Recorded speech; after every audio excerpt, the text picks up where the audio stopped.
Olá, esse é o canal Dividindo a Matemática e a aula de hoje é sobre comparação de números decimais. Então vamos iniciar aqui.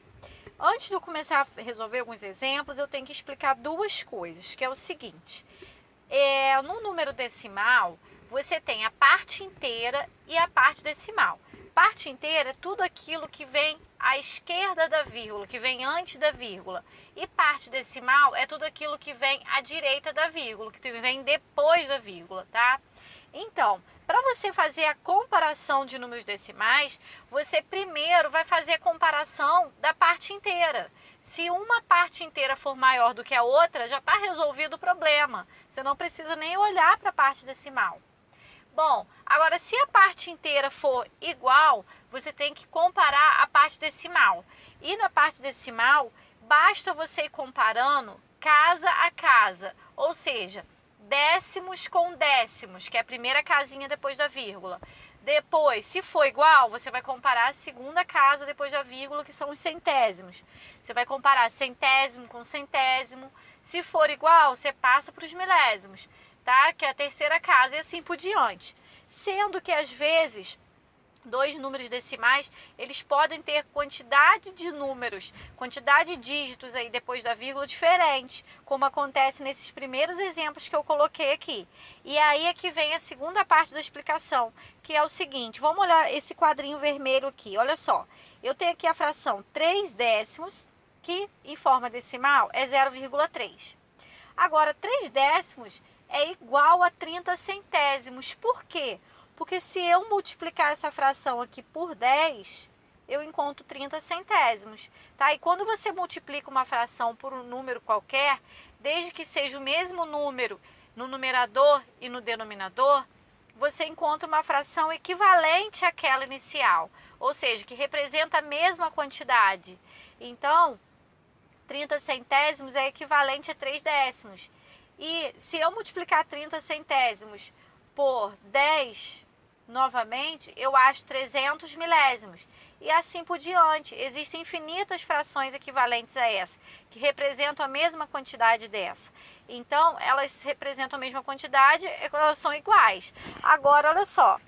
Os números decimais referentes a essas frações, o que está acontecendo aqui? Olha, 0,3, 0,30, 0,300. Quando você transforma para decimal, é como se você estivesse acrescentando mais um zero à direita desse número decimal, tá? Da parte decimal. Então, o que eu quero dizer com isso? Que um número decimal, você pode acrescentar quantos zeros você quiser à direita da parte decimal, que você não altera o número. Então, para você fazer a comparação de dois números decimais, se eles não tiverem a mesma quantidade de algarismos após a vírgula, você pode incluir zeros à direita para poder fazer a comparação. Olha só, essa letra A, 5,009 e 5,01. Aqui eu tenho 3 casas depois da vírgula. Aqui eu só tenho 2, então eu posso acrescentar um zero aqui que eu não vou estar alterando o número. Bom, agora vamos fazer a comparação. Olha, a parte inteira aqui é 5 e aqui é 5. Então, eu tenho que comparar a parte decimal. A primeira casinha decimal aqui é 0. Aqui também é 0. É igual, eu passo para a segunda casinha, tá? Dos centésimos. Aqui é 0 e aqui é 1. Opa, é diferente. Então, esse número aqui é maior do que aquele, porque 1 é maior do que 0. Então, você já pode colocar aqui o sinal. Olha, esse sinal aqui, para não criar confusão, sinal de maior e menor, basta você colocar ele com a boquinha aberta para o lado maior, tá? Que aí você não fica com dúvidas. Vamos para essa letra B aqui, 0,93 e 0,900. Vou acrescentar um zero aqui para ele ficar também com 3 casas após a vírgula. A parte inteira é 0, aqui também.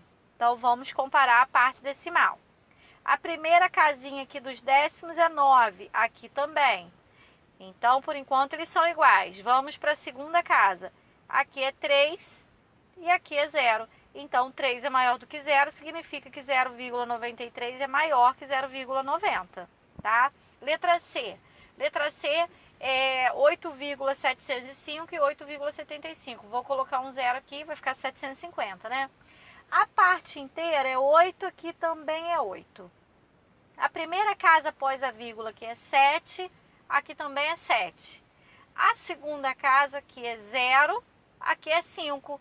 Então, 5 é maior do que 0, o 8,75 é maior, tá? Agora vamos para a letra D, 0,5 e 0,500. Aqui eu tenho 3 casas depois da vírgula, então eu vou acrescentar aqui também 2 zeros para poder comparar melhor. A parte inteira é 0, então vamos para a parte decimal. A primeira casa aqui é 5, aqui também é 5. A segunda casa aqui é 0, aqui também é 0. A terceira casa aqui é 0 e aqui também é 0. Então, todas as casas decimais são iguais, o que significa que esses números são iguais, tá? Então, eu vou colocar um sinal aqui de igual. Agora, vamos para alguns probleminhas em que se trabalha a comparação de números decimais. Paulo tem 1,57 metros e Ademir tem 1,45. Qual deles é o mais alto? Então, nós vamos comparar a parte decimal, já que a parte inteira aqui é 1 e aqui também é 1. Bom, 5, que é a primeira casa decimal aqui, é maior do que 4. Então, significa que o mais alto é o Paulo. Agora, número 2. Qual número é maior, 1,3 ou 1,30? Bom, a parte inteira aqui é 1 e a parte inteira aqui também é 1. Agora vamos à comparação da parte decimal. Esse tem 2 casas, vou acrescentar um 0 aqui para ele ficar com 2 casas também. Esse primeiro algarismo aqui, que é a casa dos décimos, é 3. Aqui também é 3. Aqui é 0, aqui também é 0. Então qual é o maior? Nenhum deles é maior, né? Eles são iguais. Então, gente, essa parte aí de comparação de números decimais é muito simples. Se você seguir essa ordem de você comparar primeira casa com a primeira casa e assim por diante, não tem erro, tá? Então, essa aula vai ficar por aqui. Se você gostou, se você conseguiu tirar a sua dúvida, clica no gostei, que isso ajuda muito a divulgar o vídeo e assim ele vai poder alcançar outras pessoas também. E inscreva-se no canal para você poder ficar sabendo dos novos vídeos que serão postados. Eu queria pedir também para você não esquecer de ativar o sininho para receber as notificações. E eu espero muito ter te ajudado e até a próxima aula. Tchau, tchau!